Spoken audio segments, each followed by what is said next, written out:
So yan guys, meron naman tayong bagong tips na ibibigay sa inyo, no? Tipid tips, no? Kung mapapansin ninyo sa harapan ninyo, ito po ay o-ring ng torque drive natin, no? So kung mapapansin nyo, sobrang nipis na po niya. Sobrang nipis na, no?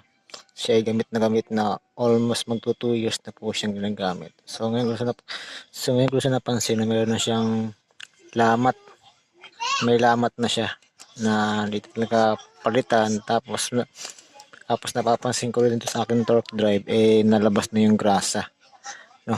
So ang ginawa ko, pumunta ako ng motor shop, nagtanong ako kung anong kumalas ng ganitong o-ring. So wala silang makita, no, iba. So naghanap yung hindera at ito yung binigay sa akin. So Yamaha. So nandiyan po yung code niya guys.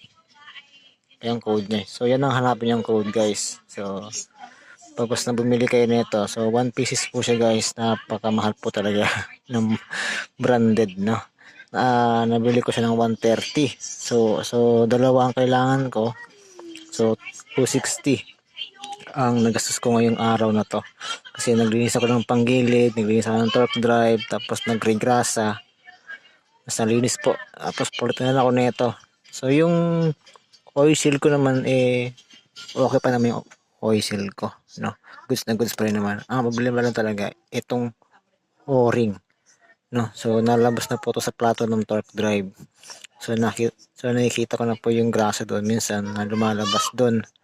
So tama. So may budget naman ako. So bumili na ako nito. So sana hindi magalit yung asawa ko kasi bumili na naman ako nito. Bumili na naman ako ng pyesa ng motor, no. Yung 500 na sukli, nabawasan na.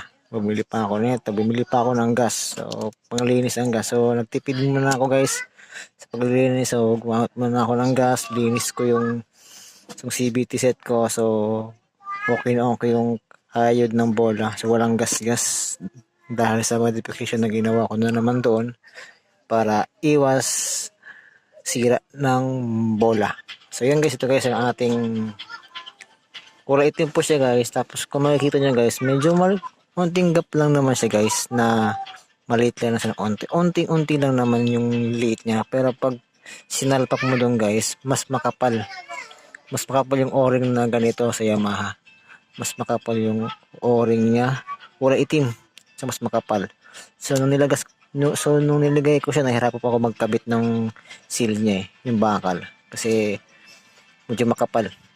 So ginasahan ko muna, tapos ako siya diniin. So tapos sinis ko siya, nirebrave ko siya ng sagad-sagad. So wala naman makitang lumabas na grasa, wala pa naman. So ang torque drive set ko, stock pa rin naman siya, pero halkal. So yun guys, sa mga katanong. So sa mga bibili, so napakamahal po nito guys, ha. So nasa likod po niya yung kanyang ayan. Ito po ang code niya guys pag bibili kayo ng oil seal, ng o-ring. Yung torque drive pag bibili kayo, ito yung Yamaha. So hindi ko lang alam sa Honda kung same sila, pero na-try ko sa Yamaha, okay naman. Kasi ang sabi ng tendero, may-ari, sa ibang shop sa kabila nasa 160 daw isa noon. So sa kanila 130 lang.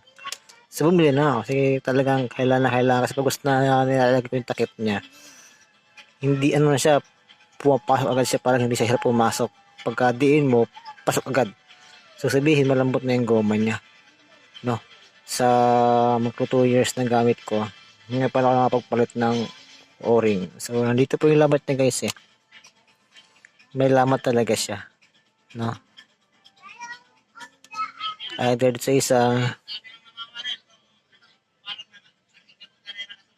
so wala na guys, hindi ko na makita. So ito ay palitan talaga. So yun guys, yung ating tips ngayon. Sana makatulong sa inyo, no.